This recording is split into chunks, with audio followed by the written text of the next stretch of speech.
Hi everyone and welcome back to our multiplayer lobby series. In the last episode we showed you how to copy properties from one player state to another player state using a nickname the player can set for themselves. However, that nickname is not replicated. So let's go ahead and showcase how to replicate that so that the client and the server can see the changes live in both the lobby and in the final product. Let's jump in and take a look. So first things first, let's get replicated on our UI in our lobby. So the first thing we're going to do is go to our player state for our lobby when we're doing set nickname. Now, first of all, nickname here needs to be replicated. So we're going to go over here and set to be replicated. Now, this is not good enough because set nickname is going to be running on the client side, like local side, because it's coming from a widget call when widgets only appear for us on the client side, especially if it's in a viewport. So what we need to do is break this up a little bit. I need to change that to a custom event and be a server call to set nickname. Okay, and we're going to tell that to run on server, and we want it to have the input for the nickname.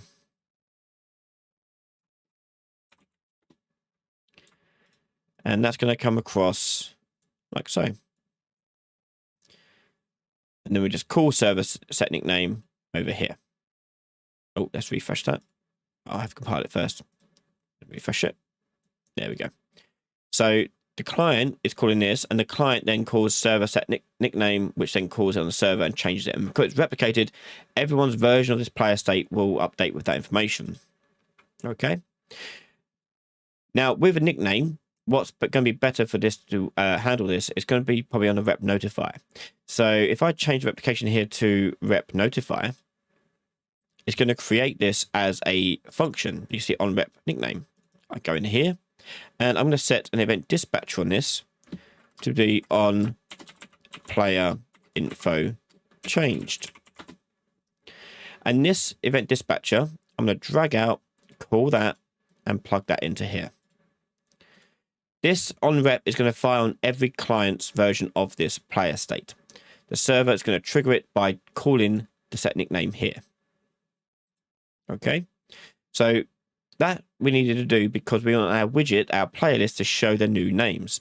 So let's go ahead to our UI and go to our player list slot. So this is the individual slot item showcasing the player's name.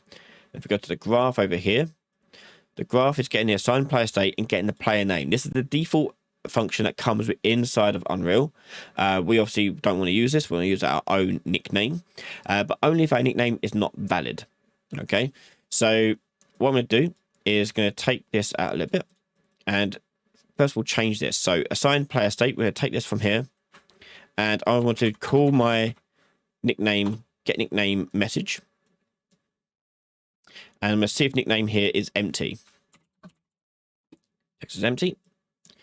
If that is empty, I want to change the set text here. So set text.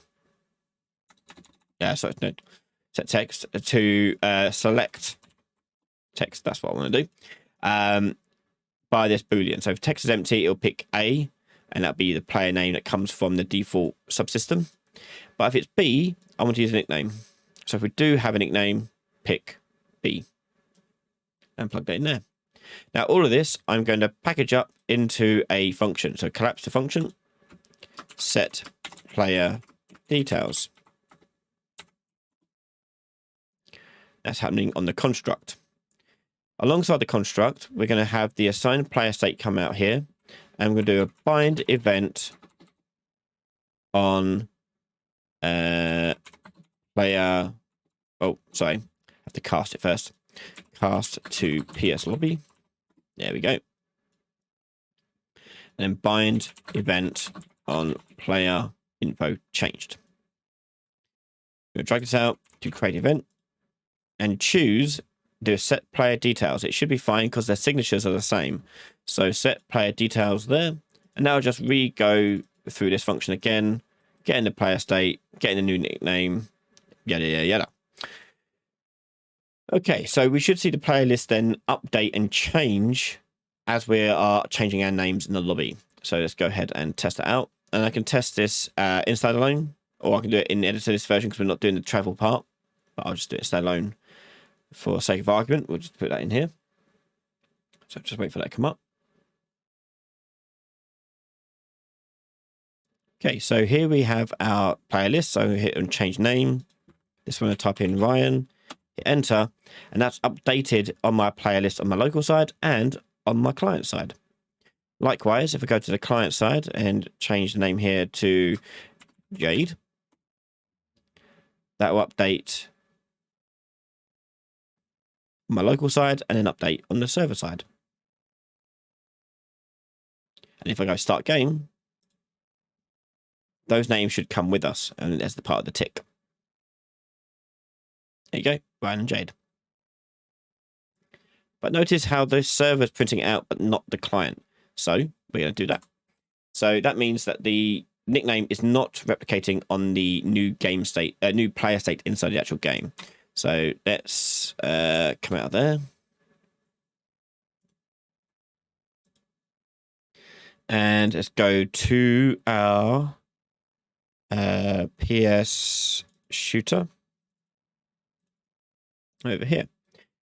Okay, so similarly on set nickname, rather than doing this, I need to get that across to the server. So this would be functionally the same as what we did on the other one.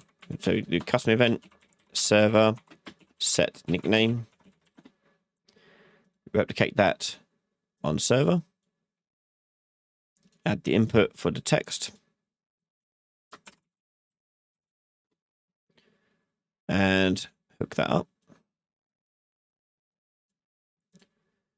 And then on the set nickname, we call the server version of this across to that. Okay, so that should go across just fine. A nickname here, we're going to do replicated on rep notifier as well. Okay, so let's play test that again. And so what we're looking for is the tick to fire off and print on both of them. So technically it was printing on the client, it's just printing an empty value, which obviously is not right. So we'll get that corrected here. So the name's now set. I can hit start game. And we should now see printing both names in the orangey red color. There's Ryan Jade on that one, and there's Ryan Jade on that one. Okay. So the information has gone over just fine and replicated just fine on both the client and the server. So there we go. We can now replicate information from one server to another client, as well as between levels. In the next episode, we're going to go through and showcase a bit more advanced option with loadouts and show you how you would probably send that data across using a struct predominantly. But we can see the next episode right now on patreon.com/Ryan Laley. We can see all my videos early from just $1 a month. Massive thank you to all our Patreon members and YouTube members for their continued support in the channel. Thank you for watching. Make sure you're subscribed, and I'll see you in the next episode. Thanks for all. Bye now.